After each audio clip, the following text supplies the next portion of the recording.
السلام علیکم ناظرین، میں محمد اسلم حسین سیاست کی عالمی خبروں میں آپ سب کا استقبال کرتا ہوں۔ اسرائیلی وزیراعظم بنیامین نتنیاہو نے اقوام متحدہ کی لبنان میں تعینات عارضی امن فورس یونیفل کو جنوبی لبنان سے انخلا کی سنگین دھمکی دی ہے۔ نتنیاہو نے ایک ویڈیو پیغام میں لبنان میں موجود یونیفل فورسز پر اسرائیلی فوج کے حملوں کے حوالے سے اپنا موقف پیش کیا۔ اسرائیلی وزیراعظم نے زور دیا کہ یونیفل کو اسرائیل کی انخلا کی درخواست پر غور کرنا چاہیے۔ ساتھ ہی انہوں نے دعویٰ کیا کہ یہ الزام سراسر غلط ہے کہ اسرائیل نے جان بوجھ کر یونیفل کے اہلکاروں کو نشانہ بنایا۔ اسرائیلی وزیراعظم بنیامین نتنیاہو نے حزب اللہ پر الزام عائد کیا کہ وہ یونیفل کی تنصیبات اور مقامات کو اپنی ڈھال کے طور پر استعمال کر رہی ہے۔ قابل ذکر بات ہے کہ نتنیاہو نے گزشتہ روز بھی اسرائیلی فوج کے یونیفل پر حملے کے بعد امن فورسز کو جنوبی لبنان سے نکلنے کی دھمکی دی تھی۔ متعدد ممالک نے اسرائیلی فوج کے یونیفل کے ٹھکانوں پر حملوں پر شدید تشویش کا اظہار کیا اور اسرائیل سے ان حملوں کو فوری طور پر روکنے کا مطالبہ کیا۔ یونیفل نے 10 اکتوبر کو افسوسناک خبر دی تھی کہ اسرائیلی فوج کے ایک مبصرین کے ٹاور پر حملے کے نتیجے میں 2 امن فوجی زخمی ہوئے تھے۔ اس سے قبل اسرائیلی فوج نے جنوبی لبنان میں یونیفل کی تنصیبات پر جارحانہ کارروائی کی اور ان کے داخلی دروازوں کو ٹینکوں کے ذریعے رون ڈالا۔ یہ واقعات علاقائی کشیدگی میں مزید اضافے کا باعث بن رہے ہیں اور بین الاقوامی برادری کی تشویش کا سبب بن رہے ہیں۔ اسرائیلی فوج کی طرف سے غزہ پٹی پر 7 اکتوبر 2023 سے جاری حملوں میں ہلاک ہونے والوں کی تعداد 42,344 تک پہنچ چکی ہے۔ غزہ کی فلسطین وزارت صحت نے آج جاری کردہ تحریری بیان کے مطابق غزہ کی پٹی پر 375 دنوں سے جاری اسرائیلی حملوں کے بارے میں معلومات فراہم کی ہے۔ بیان کے مطابق حالیہ 24 گھنٹوں کے دوران اسرائیلی فوج نے غزہ کی پٹی کے مختلف علاقوں پر حملے کر کے مزید 55 فلسطینیوں کو قتل اور 329 کو زخمی کر دیا۔ 7 اکتوبر 2023 سے اب تک کے اسرائیلی حملوں میں ہلاک ہونے والے فلسطینیوں کی تعداد 42,344 اور زخمیوں کی تعداد 99,313 تک پہنچ چکی ہے۔ بیان میں ابھی بھی ملبے تلے دبی اور سڑکوں پر بکھری لاشیں موجودگی کی طرف دوبارہ توجہ مبذول کروائی گئی اور کہا گیا ہے کہ اسرائیلی فوج کے جبر کی وجہ سے صحت کی ٹیمیں اور شہری دفاع کے اہلکار ان لاشوں کو جمع نہیں کر پا رہے ہیں۔ جرمنی نے کہا ہے کہ غزہ میں ہمیں نسل کشی کی کوئی علامت دکھائی نہیں دے رہی ہے۔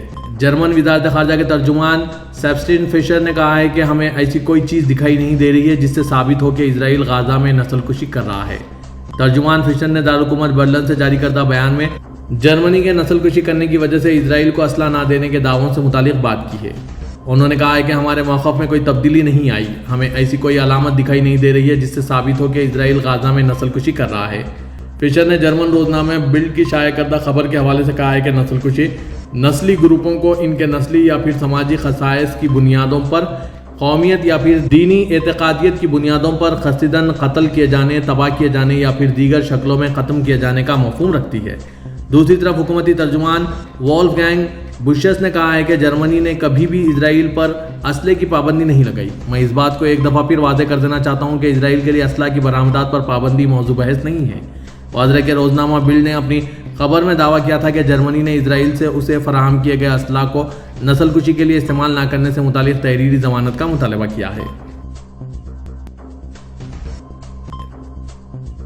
اقوام متحدہ کے سیکریٹری جنرل اینٹونی گوٹرس نے اسرائیل کے غزہ کے شمالی حصے میں تیز ہوتے حملوں میں کثیر تعداد میں شہریوں کی ہلاکت کی شدید مذمت کرتے ہوئے تمام فریقوں سے عام شہریوں کے تحفظ کی پرزور اپیل کی ہے۔ اقوام متحدہ کے ترجمان اسٹیفن دویاش نے اپنی معمول کی پریس کانفرنس میں اینٹونی گوٹرس کا اسرائیل کے اسپتال کمپلیکس اور اسکول پر حملے کے خلاف موقف پیش کیا۔ دیوریاج نے کہا ہے کہ غزہ سے آنے والی خبریں انتہائی تشویشناک ہیں۔ سیکریٹری جنرل اسرائیل کے غزہ کے شمال میں بڑھتے ہوئے حملوں میں بڑی تعداد میں شہریوں کی ہلاکت کی سخت مذمت کرتے ہوئے تمام فریقوں سے شہریوں کے تحفظ کی فوری اپیل کر رہے ہیں۔ انہوں نے بتایا کہ گوٹرس نے تمام متعلقہ فریقوں سے بین الاقوامی انسانی قوانین کی سختی سے پاسداری کرنے کا مطالبہ کیا۔ اقوام متحدہ کی انسانی امور کی نائب سیکریٹری جنرل جیوئس موسیہ نے اپنے social media platform X پر لکھا ہے کہ غزہ میں فلسطینیوں پر ڈھائے جا رہے مظالم کا کوئی خاتمہ نظر نہیں آ رہا ہے۔ انہوں نے نشاندہی کی کہ اسرائیل نے اس علاقے پر حملہ کیا جسے اس نے خود محفوظ زون قرار دے کر شہریوں کو وہاں منتقل کیا تھا، ساتھ ہی اس نے ایک اسکول کو بھی نشانہ بنایا۔ موسیہ نے زور دے کر کہا کہ غزہ میں حقیقتاً عام لوگوں کے لیے کہیں بھی محفوظ پناہ نہیں ہے۔ انہوں نے یہ بھی بتایا کہ 1 اکتوبر سے غزہ کے شمالی حصے میں کوئی خوراک کی امداد داخل نہیں ہو سکی۔ انہوں نے واضح الفاظ میں کہا ہے کہ اس ظلم و ستم کو اب ختم ہو جانا چاہیے۔ عوام اور شہری بنیادی ڈھانچے کو ہر صورت تحفظ فراہم کیا جانا ضروری ہے۔ دوسری جانب اقوام متحدہ کے سرکاری ایکس اکاؤنٹ سے ایک پیغام جاری کیا گیا جس میں فوری جنگ بندی کی اپیل کو دوبارہ زور دیا گیا ہے۔ پیغام میں کہا گیا کہ غزہ میں ایک فضائی حملے نے اسپتال کمپلیکس کو نشانہ بنایا جہاں لوگ سو رہے تھے۔ اس حملے نے اقوام متحدہ کے مشرق وسطی میں فلسطینی مہاجرین کے لیے امدادی اور بحالی ایجنسی یعنی UNRWA کے اسکول کو بھی نشانہ بنایا جہاں پولیو کے ٹیکے لگانے کی مہم جاری تھی۔ پیغام کے اختتام پر زور دے کر کہا گیا ہے کہ اس تباہی کو روکنے کے لیے فوری جنگ بندی ناگزیر ہے۔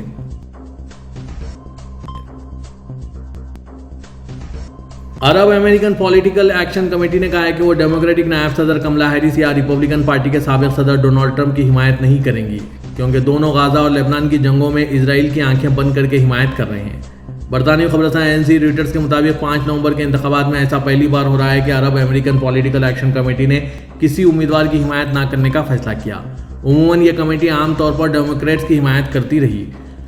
پولز میں کملا ہیرس اور ڈونلڈ ٹرمپ کے درمیان کانٹے کا مقابلہ دیکھا گیا۔ عرب اور مسلمان امریکی شہریوں نے 2020 میں صدر جو بائیڈن کی زبردست حمایت کی تھی، لیکن انہوں نے اسرائیل کے لیے امریکی حمایت کی کھل کر مخالفت کی، جس کے بعد اب وہ ڈیموکریٹس کی حمایت سے پیچھے ہٹ گئے ہیں۔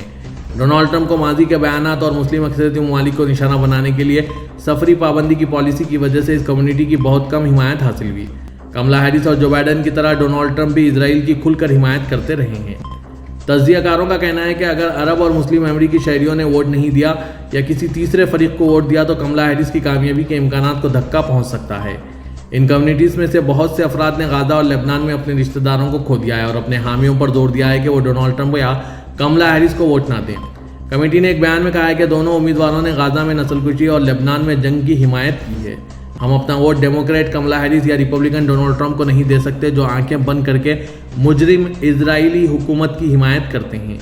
اسرائیل نے عالمی عدالت میں نسل کشی کے الزامات کی تردید کی اور کہا ہے کہ وہ 7 اکتوبر 2023 کو حماس کے عسکریت پسندوں کے حملے کے بعد اپنا دفاع کر رہا ہے، جس میں اس کے اندازے کے مطابق تقریباً 1200 افراد ہلاک جبکہ 250 یرغمال بنائے گئے تھے، جس کے جواب میں اب تک اسرائیل نے معصوم 43,000 فلسطینیوں کو قتل کیا ہے۔ مقامی ادارہ صحت کا کہنا ہے کہ غازہ پر اسرائیل کے حملے میں تقریباً 42,000 افراد ہلاک ہو چکے ہیں جبکہ اس کی تقریباً پوری آبادی میں بے گھر ہو چکے ہیں اور بھوک کا بحران پیدا ہو گیا ہے۔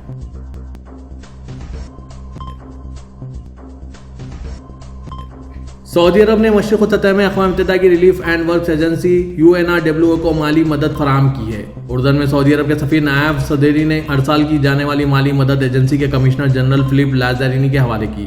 اخبار 24 کے مطابق سعودی سفیر نے مملکت کی جانب سے فلسطینی کاز اور مقبوضہ علاقوں میں فلسطینیوں کی حمایت کے لیے اپنی ذمہ داریوں پر زور دیا۔ فلپ لازارینی نے مملکت کی طرف سے دی گئی امداد پر تشکر کا اظہار کرتے ہوئے کہا ہے کہ UNRWA تعلیم اور صحت کے شعبوں کے حوالے سے پروگراموں کو جاری رکھے گی۔ فلسطینی پناہ گزین جو اس وقت شدید مصائب کا شکار ہیں، ان کی مدد جاری رہے گی۔ انہوں نے مزید کہا کہ اس وقت غازہ میں 6,50,000 بچے جنہیں اسکولوں میں ہونا چاہیے وہ تعلیمی اداروں سے باہر نفسیاتی صدمے کا شکار ہیں اور تباہال کھنڈروں کے درمیان زندگی کے ایام گزارنے پر مجبور ہیں۔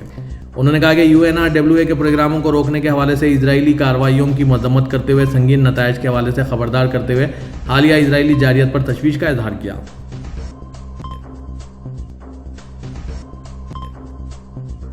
لبنان کی مدد کے لیے سعودی عرب سے تیسرا طیارہ آج منگل کو روانہ ہو گیا۔ سابق ویب سائٹ کے مطابق ریاض سے بیروت ایئرپورٹ کے لیے روانہ ہوئے طیارے میں مختلف امدادی سامان موجود ہیں۔ انتظامیہ نے کہا ہے کہ طیارے میں غذائی اشیاء کے علاوہ طبی سامان، کمبل، خیمے اور سلیپنگ پیکس ہے۔ واضح ہے کہ خادم حرمین شریفین شاہ سلمان بن عبدالعزیز اور ولی عہد شہزادہ محمد بن سلمان کی ہدایت پر لبنانی عوام کی مدد کے لیے فضائی پل قائم کیا گیا ہے۔ ایوان شاہین نے اعلامیہ میں کہا ہے کہ ولی عہد شہزادہ محمد بن سلمان سرکاری دورے پر مصر روانہ ہو گئے ہیں۔ سعودی پریس ایجنسی کے مطابق ولی عہد شہزادہ محمد بن سلمان مصری صدر عبدالفتاح السیسی سے ملاقات کر رہے ہیں۔ ملاقات کے دوران دونوں ملکوں کے باہمی تعلقات کے فروغ اور مشترکہ دلچسپی کے متعدد امور پر تبادلہ خیال ہوگا، ساتھ ہی خطے میں جاری تنازعات کے بارے میں بھی تبادلہ خیال ہوگا۔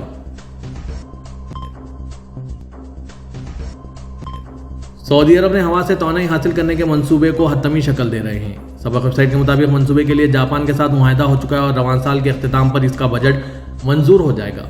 ذرائع نے کہا ہے کہ سعودی عرب اور جاپان کے درمیان ہوا سے توانائی حاصل کرنے کے منصوبے پر مفاہمتی یادداشت پر دستخط کیے گئے۔ یہ دو منصوبے ہیں جن میں پہلا الغات میں قائم کیا جائے گا جس سے 600 میگا واٹ بجلی حاصل کی جائے گی، جبکہ دوسرا شمال میں قائم ہوگا جس سے 500 میگا واٹ بجلی کا حصول ہوگا۔ توقع ہے کہ دونوں منصوبوں سے حاصل ہونے والی بجلی 2,57,000 گھروں کے لیے کافی ہوگی۔ واضح ہے کہ یہ منصوبے ویژن 2030 کے مطابق تجدد پذیر صاف توانائی کے حصول کے اہداف کا حصہ ہے۔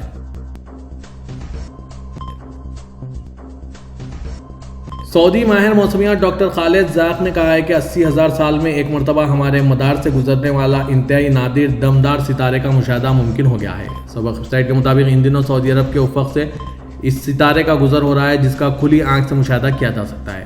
انہوں نے کہا کہ یہ ستارے انتہائی نادر ہیں اور سعودی عرب میں سورج غروب ہونے کے بعد مغربی افق پر اسے دیکھا جا سکتا ہے۔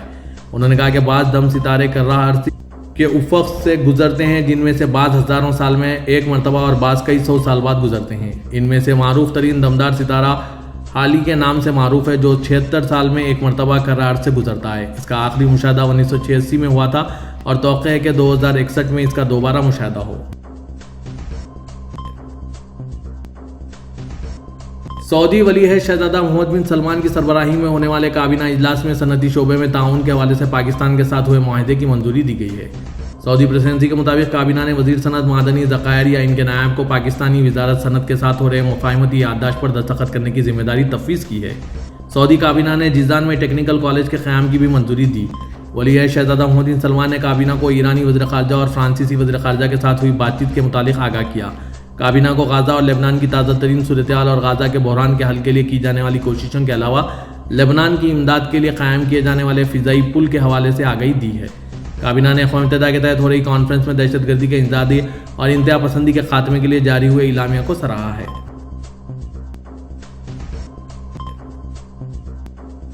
سعودی عرب میں سماجی ترقیاتی بینک نے سعودی شہریوں کو خوشخبری سنا دی۔ شادی کے قرض کی رقم کو بڑھا کر 72,000 ریال تک کر دیا گیا۔ سعودی خبر رساں ادارے کی رپورٹ کے مطابق قرض کی مد میں لی گئی رقم کی ادائیگی 4 سال کی آسان اقساط میں کی جا سکتی ہے۔ رپورٹس کے مطابق سماجی ترقیاتی بینک نے شادی قرض کے حوالے سے بتایا کہ بیمہ پالیسی کی شرائط کے مطابق انتقال کی صورت میں لیا گیا قرض معاف کر دیا جائے گا۔ قرض کی شرائط میں کہا گیا ہے کہ درخواست دہندے کی عمر 18 سال سے کم اور 70 سال سے زیادہ نہ ہو، جبکہ ماہانہ آمدنی 14,500 ریال سے زیادہ ہونے پر قرض نہیں دیا جائے گا۔ یہ بھی وضاحت کی گئی ہے کہ قرض پہلی شادی پر ہی دیا جائے گا، جبکہ بیوی کے فوت ہونے کی صورت میں دوسری شادی کے لیے بھی قرض لیا جا سکتا ہے۔ قرض کے لیے دی گئی درخواست کے ساتھ نکاح نامے کی تصدیق عدالت سے ہوگی۔ شادی کو 2 سال سے زیادہ وقت گزرنے کی صورت میں قرض کا اہل نہیں ہوں گے۔ دوسری جانب سعودی عرب میں محکمہ پاسپورٹ کی جانب سے کہا گیا ہے کہ مقیم غیر ملکیوں کو اقامہ کی مدت ختم ہونے پر فوری طور پر تجدید کروانی چاہیے۔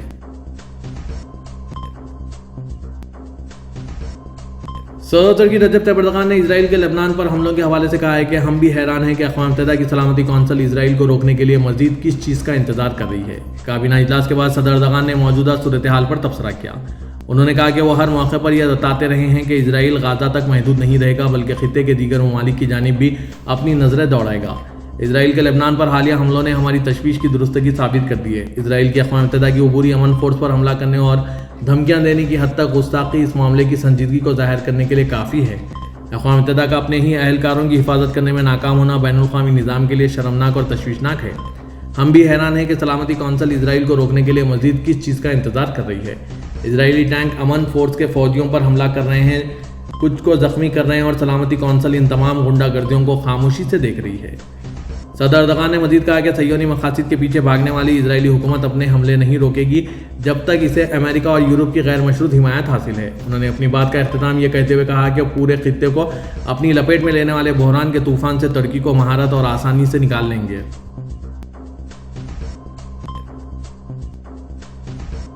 دبئی میں قائم برج خلیفہ کو اب تک دنیا کی سب سے بلند ترین عمارت کا اعزاز حاصل ہے۔ اس کی انتظامیہ نے بڑا اعلان کیا ہے۔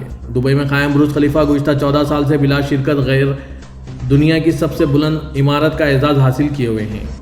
عالمی توجہ کا مرکز اس عمارت کو مختلف ممالک کے قومی ایام، تہواروں اور نئے سال پر رنگا رنگ روشنیوں سے سجایا جاتا ہے۔ سال نو پر بھی ہر سال دنیا کی اس سب سے بلند عمارت پر خوبصورت آتش بازی کی جاتی ہے۔ تاہم 2025 کی آمد کے استقبال کے حوالے سے برج خلیفہ کی انتظامیہ نے ایک بڑا فیصلہ کرتے ہوئے اس حوالے سے اہم اعلان کیا۔ اس سال اگر لوگوں کو برج خلیفہ پر آتش بازی کا لطف اٹھانا ہے تو یہ مفت نہیں ہوگا بلکہ اس کے لیے ٹکٹ لینا پڑے گا۔ سال نو کے آتش بازی فنکشن کے ٹکٹوں کی فروخت 24 اکتوبر سے شروع ہوگی۔ بالغ افراد کے لیے ٹکٹ کی قیمت 580 درہم اور بچوں کے لیے 370 درہم رکھی گئی ہے، جبکہ 5 سال سے کم عمر بچوں کی انٹری مفت ہوگی۔ اعلامیہ کے مطابق ٹکٹ لینے والے افراد برج پارک کی فرنٹ لائن پر بیٹھ کر آتش بازی کے ساتھ فاؤنٹین شو کے مزے بھی لے سکیں گے۔